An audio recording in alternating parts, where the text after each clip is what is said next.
Hey! Ano na kami susi.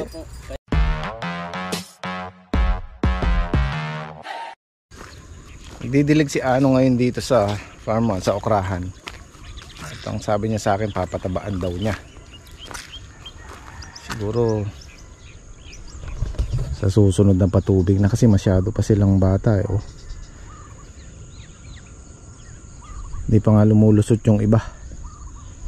Siguro isang diligan pa. Lakihin muna natin sila ng makaangat-angat man lang sila sa lupa. Yan o. Okay na may dahon nila yung ganda yun.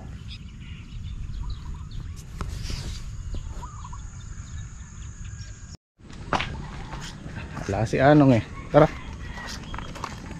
May sa farm to. Kailangan namin diligan yung mga talong.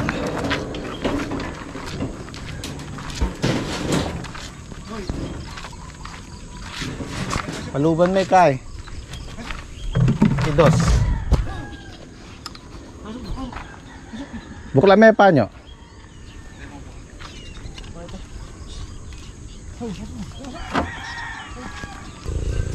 Itong pala, hindi natin alam. Hindi ko alam kung papaharvest ko pa to o hindi. Siguro kahit pambigas lang makakakuha tayo dito.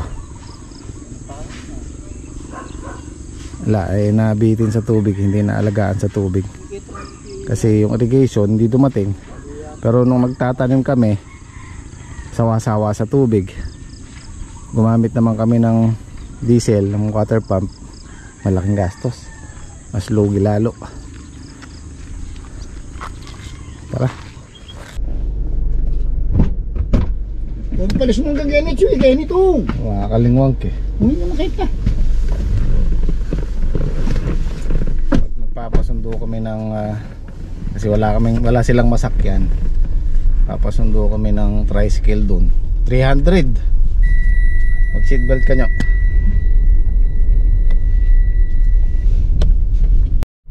Yan, naglock na ng gate si Paring Pade oh.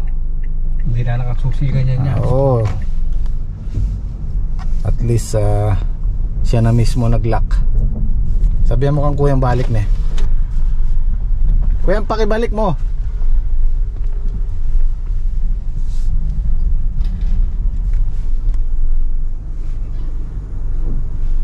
Bo? Gusto niya maglakad eh. Iwanan natin.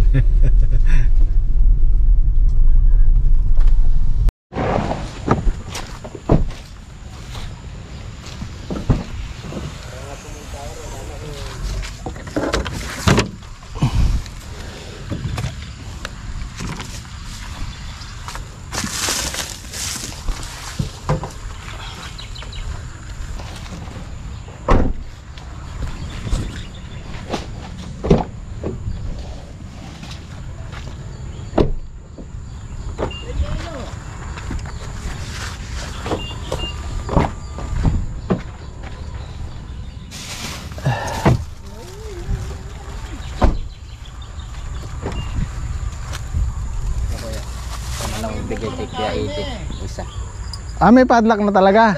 Ayos. Yan eh, yung susi. Yun. Yay! Ano na kami susi. Kaya nga pumunta ako ron, kala ko nakapadlock. Oo. Yan eh mo. Bakit tayo magpa-under-release? Selection tayo itang host. Hindi pa tayo. Patanya pa-under. Tingnan pa. Nya. Kak mo ya. Iwan mo na dyan. Takpan yan. Ayusin mo natin yung mga hakto. Dito po muli natin po. Hahay, private na. Private na tong farm 2. Alam ko nga, nakapadlock eh. At least galing na mismo kay Pade, kay Paring Pade. Na siya na mismo naglock kasi sila siyempre dito sila nakatira, minsan daw merong pumapasok na hindi nila kakilala, basta na lang pumapasok, kaya mainam na yung ganito mangyayari. Hindi naman tayo dadamot. Kaya lang mahirap kasi yung labas-pasok yung ibang tao na hindi natin kakilala. So, lalo na sila panimpade, may anak siyang babae, mag-iingat lang tayo.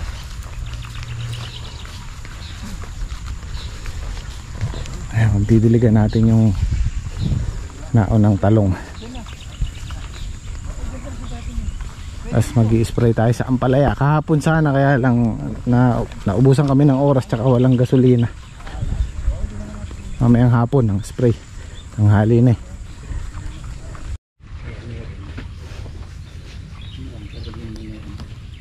Ito yung natira nating punla pang hulip. Ako, inano na yung sili oh. Binagana na. So Diyan natulog. siguro Pwede na rin natin isingit yan. Sayang din yan. Ayan, dumaan na kami sa Lipapa. Yung napusuan nilang ulam, gulay, pakbit, saka pretong isda. Tapos mag-aalmusal tayo. May tuyo nyo. Meron na.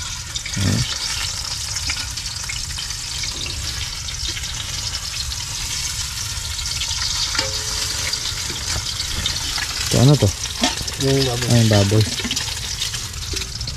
Hindi ako nakapag-upload kamakalawa kasi pag uwi ko nag-edit ako, tapos dumating ako sa bahay, wala nang internet hanggang gabi, hanggang umaga, kaya delay na naman yung upload natin ng isang araw.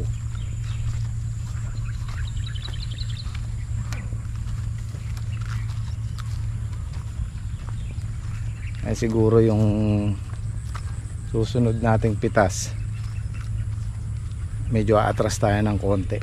Medyo madalang yung bunga ngayon, no? Pero at least naka tatlong 700 kilos na tayo.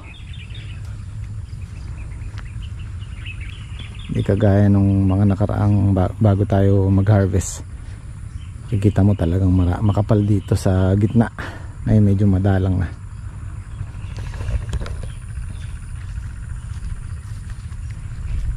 Ano na tayo eh, 13th harvest, 13, 14, 15. Ano na yan, magbababa na ng bunga, pababa ng pababa.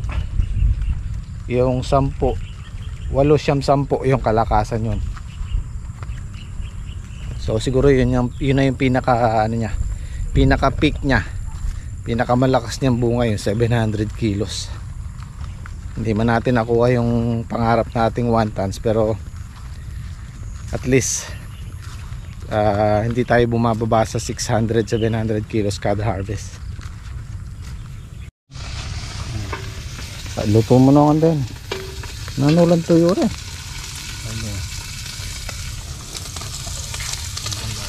Tamban.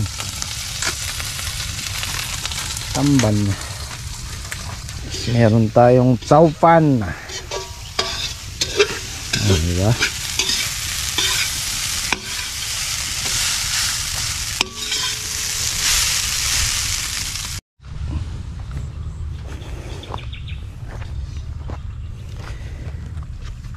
Gayak lang namin yung pandidilig na yung mga hose para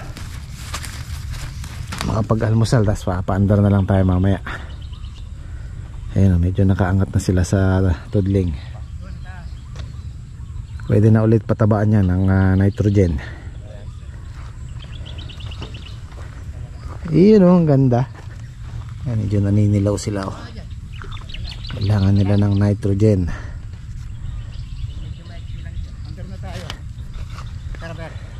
Kumain muna tayo bago tayo ano, para dire-diretso. Black coffee.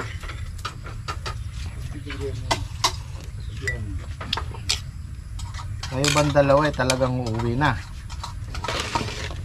May ticket na ako eh. Hindi ko i-update ng Si Joe, Yun, walang ticket. si Jover kasi uuwi na ng ano, Mindanao. Huwag mo na sa package. Si Junjun gusto na rin umuwi sa Samar ka, di ba? Ay, doon sa kabila may upuan. Tataklo bang ka? Bibigyan ko lang yung natin. Namasiyahan naman ng konti. Yo, kumain ka na nyo. Nakain ko lahat yun.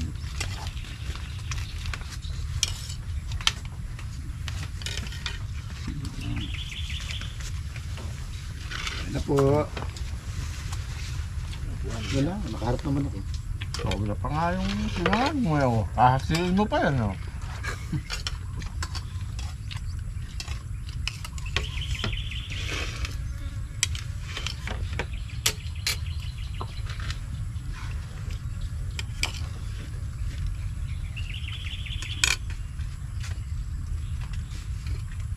Ito, masarap yun. Maalat yung tuyo. Sobrang alat. Lumas ako bukas ng Manila eh. Bukas? Bakit? Construction. Tatrabaho lang ako dyan. Kanino? Sa taga sa amin lang din. Oo, huwag ka muna umuwi kasi may makukuha ka naman trabaho eh. Dito nga sa akin pwede, kaya lang pag wala tayong tanim, wala. Yun din ko nga yung ano, yung... Si kasidling. Ang gulay.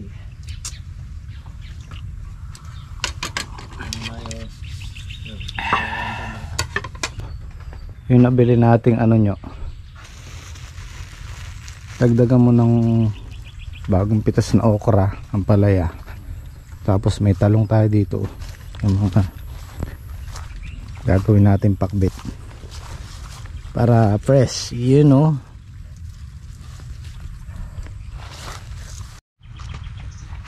Ali Sabado po itong vlog na to, Sunday lang ma-upload para makapag day off tayo ng Sunday. Pababaunan lang namin tong talong. Sakto lang yung ano 40 tray dito. Sobra lang tayo ng 2 tray. Kaya lang itong 2 huling tudling din nilagyan na namin, walang plastic mulch. Ayan o, kasi sayang yung punla. Darating yung siguro mga January yung araw, lilipat ulit dito ulit mainit, dun malilim, kaya okay lang yan. Tiyagain na lang natin sa pagdamo. Meron kaming pitasing sili ng Taiwan. Ay, hindi pa masyadong hinog yung iba. Yung iba nga verde pa, kinukuha na yan eh pag mahal. Yan o. Ay, ito problema ng sili, naglalapnos. Yan o. Mahirap ding sugpuin yan pagka nagkasakit na ganito. Lahat damay. Kaya pag nagtatanim kami dyan, talagang paunti-unti lang yan, ganyan. 5 tray, 10 tray. Ang daming bunga oh. Isang puno, ang dami.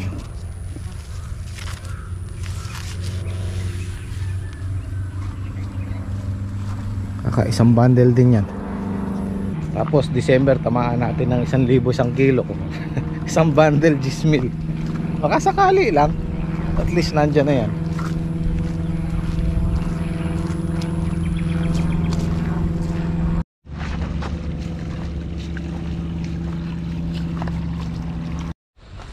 Ito, maganda na itubo nito.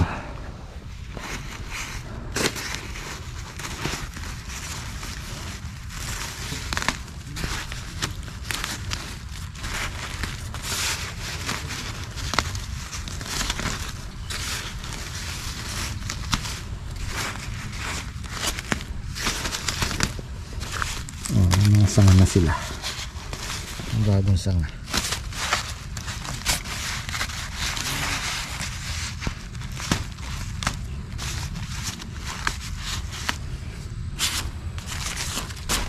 Silang lagyan ng nitrogen.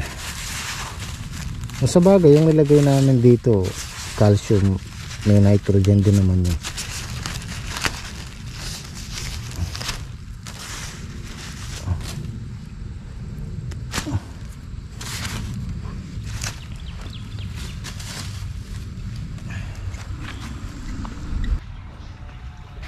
Meron ako nakikitang nauud, nauubos yung dahon. Kailangan nating sprayan.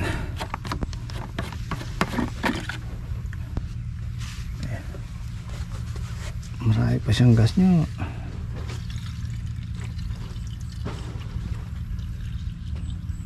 Uy, naku, sumubra.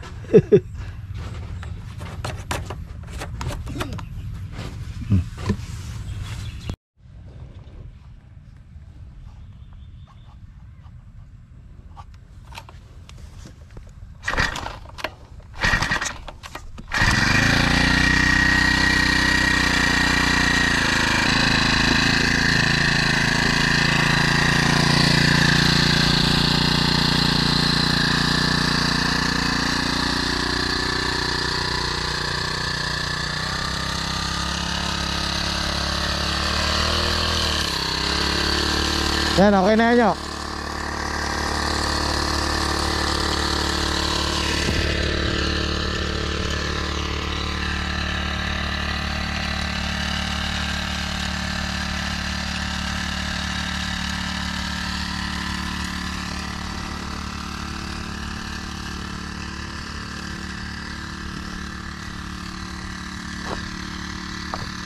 Ayun o.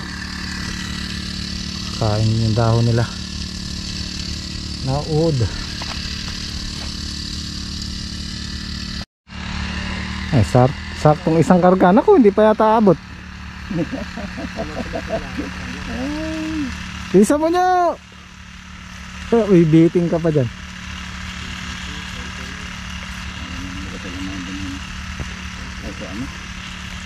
May patay na isa. Yung ko sa pula ron. Meron dyan, ano, 4 yung nakita ko dyan. Isa.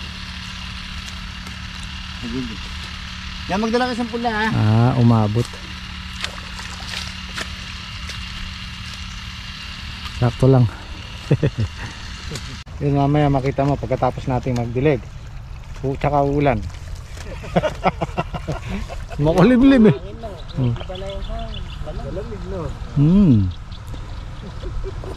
Ayos lang yan, at least nakapagdilig tayo bago umulan, no?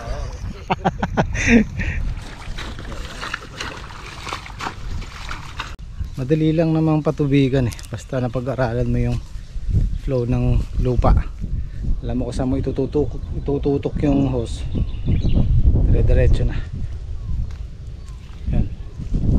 Doon na lang kami sa maiksi, mamaya mananangalian lang muna kami. Alas 3, alas 4 tapos na yan.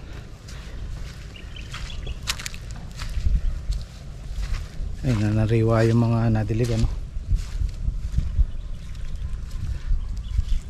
Nagberde sila.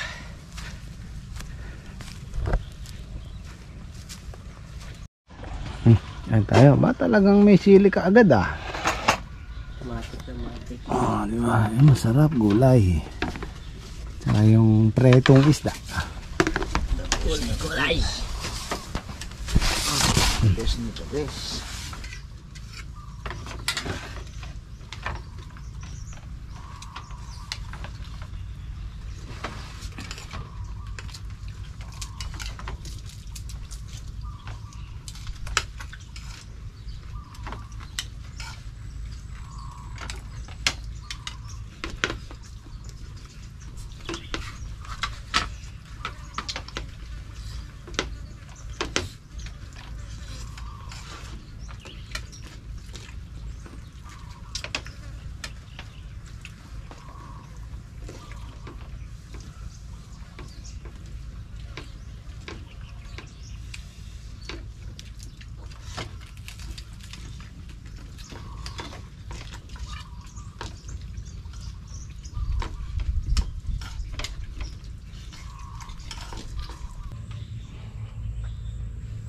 Meron tayong bisita, mga estudyante. Gusto nilang mag-interview. Nag-iisip ng itatanong kay Kuya. Kayo po. Ganda nga po.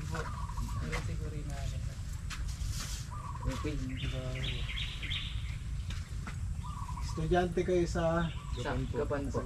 Sa GCC. Sa GCC. anong po? Ano po, DS Entry po. Entrepreneurship.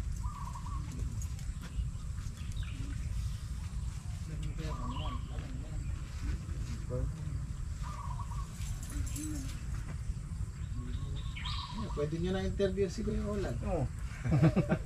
Ikaw ang sinadya nila.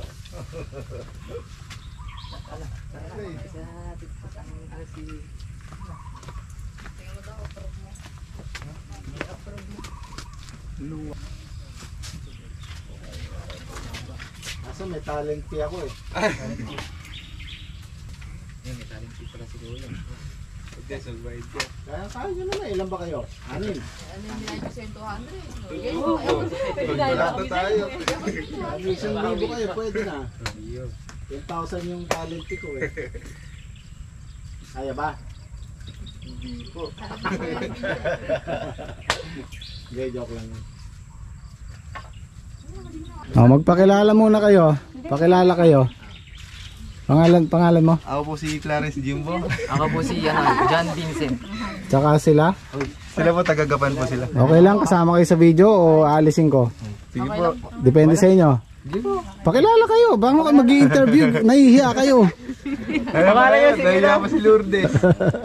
Okay, sige.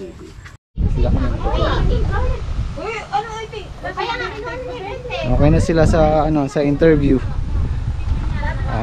Mga nasa third year college. Kakahiyaan pa sa interview. Actually guys, ako nung binata ako, teenager, napakamahiyain ko rin. Sobrang nakapagtrabaho ko sa Maynila noon. Magsi-CR lang ako, nahihiya akong tumoy dahil sobrang dami kong kasamang nagtatrabaho. Na-overcome ko lang yun nung nakapag-abroad na ako. Yun, medyo naging independent na ako. Kaya sa ngayon, ito no, wala nang hiya. I-spray tayo ng palaya. Ay, ano mong konti.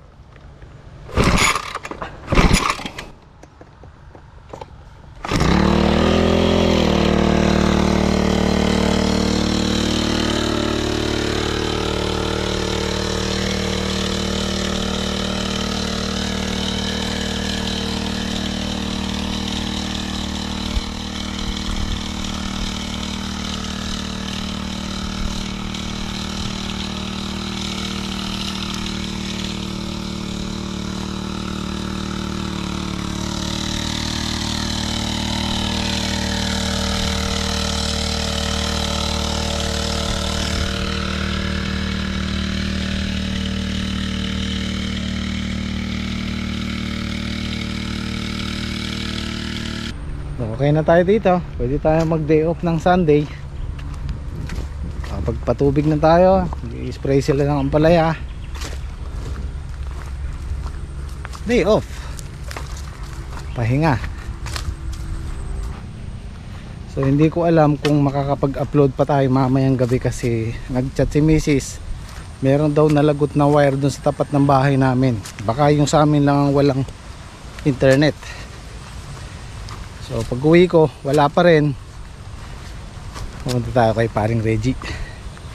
Tayo makiki-upload kasi hindi tayo makakapag-upload ng 2 days.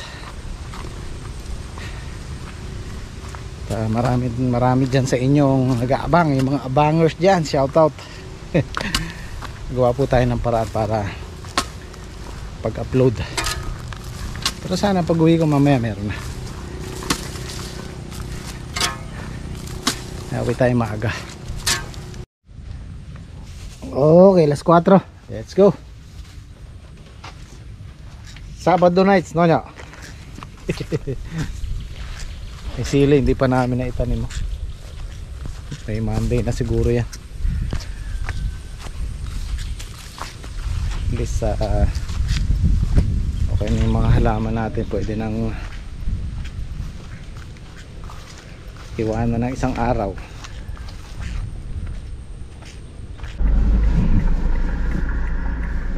Okay. Yan na nga mo. Yo, Maglakad ka na. maglakad na nga mo. Yan na nga mo.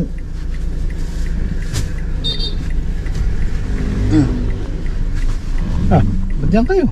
Ay, yan. Sige. Ay, ganyan.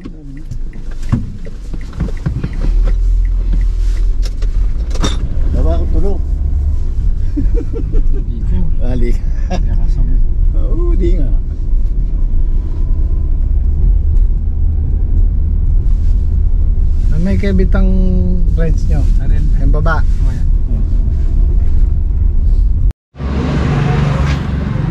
Ito yung nalagot na wire oh. Baka ito yung internet namin. Wala kayang kuryente to. Alos sa maghapon magdamag kaming walang internet. Pag nakapag-upload ako guys itong gabi na to, ibig sabihin okay na internet. Huwag sana ito yung linya namin ng internet.